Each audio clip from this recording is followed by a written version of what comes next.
Chances are, as a scrapbooker, you take a lot of photos, and you're probably the one behind the camera most of the time, right? So today I am sharing 3 tips to make sure that you get the best photos you can. Scratch that, I've got 4 tips, and number 4 is the biggest mistake that most people make.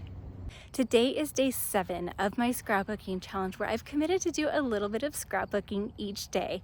So I've been taking you along with me, and I've been loving all of the great feedback you've had. You guys are loving this series, so I hope that this is a fun little change for you. As you probably can tell, I'm at the dog park, so I don't have my special tripod or microphone or anything like that, so hopefully my audio is okay. And I'm not a professional photographer. I've just learned some things along the way, and whether you know them or not, I hope that you find this entertaining and helpful. Here's tip number 1. This is my sweet Coda boy. He's pooped after playing his little heart out. What if I come down to his level? Do you see how much better an angle that is for him as a subject? But we also get that pretty background. So much better than coming up and just taking it like this, right? Here's another example.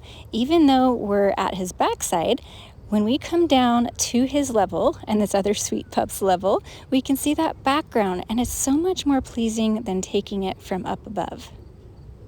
Tip number 2 is to test out and use the best lighting. For this shot right here, I spun around with my phone to see which angle was the best lighting. So when you're outdoors or even indoors, you can try that. Right here, I'm starting to get a little more shade coming from this angle, but I still have some sun on this angle. When I turn even more, I start to get some weird shadowy effects. When I start turning even more, I get really harsh sun coming right here and really weird shadows. And I can keep turning around weird shadows again until I come back to approximately where I was, and facing this way gives me the best light. Now, if I step out a little ways into the sun, that's the tree I was just under, and I had the shade all around me. But now I'm out in the harsh sun. And most of the time when you are in the harsh sun, you're not gonna have the best lighting because it's so harsh. You still can find a decent angle or the best angle. This is still the best angle for me if I start turning toward the sun. So right now I'm facing the sun, but it is so harsh and it's washing things out, and it's just not very flattering. So you can still do that same trick of turning around and finding the best light.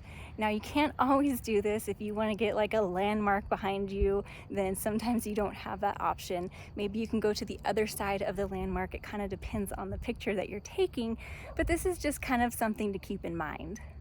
Tip number 3 is to keep the rule of 3s in mind. Let me show you. We've got Coda Boy here again, and he's still pooped, and I have him in the lower third and the right third of my grid on my screen. If I perfectly center him, that's fine. But typically, when you keep the rule of 3s in mind and put your subject like this, you can always do this in editing too if you forget, then it's typically more pleasing to the eye.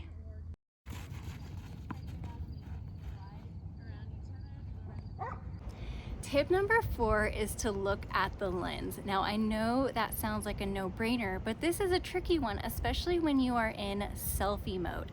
So on a phone, you saw me do it right there. When I'm looking at the screen, because I want to make sure I'm looking at my phone that I'm holding, I'm not looking at you when I'm looking at the screen. You have to look here. So now I'm looking at that little dot. I'm not looking at the screen. When I look at the screen, this is what it looks like, and I'm not looking at you. It looks like I'm looking off to the side, and I'm not connecting with you. You're not connecting with the camera. Do you ever take a photo, a selfie, and some people are kind of looking off to the side? This is why. They're looking at the screen instead of at the lens. So make sure that you're looking at the lens when you actually go to take the photo. Of course, you'll have to look at the screen to make sure everyone's in frame and situated right and all that. But when you go to press the button look over here.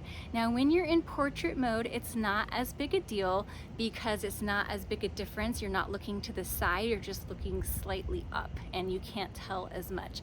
But when you have it sideways, just pay attention to that. Now, when someone's taking a photo of you, you're gonna wanna look right here at the lens. I think that one's a little bit easier to do. It's not as big of a struggle. I hope you've enjoyed being on location with me today. I have had a lot of fun this whole week getting new and different camera angles and being creative in that part of my process, which for me is scrapbooking. If you are a scrapbooker and you want to follow along with this challenge I'm doing, make sure you subscribe and hit that bell notification. And if you're looking for the next video, you can find it right here when it's ready.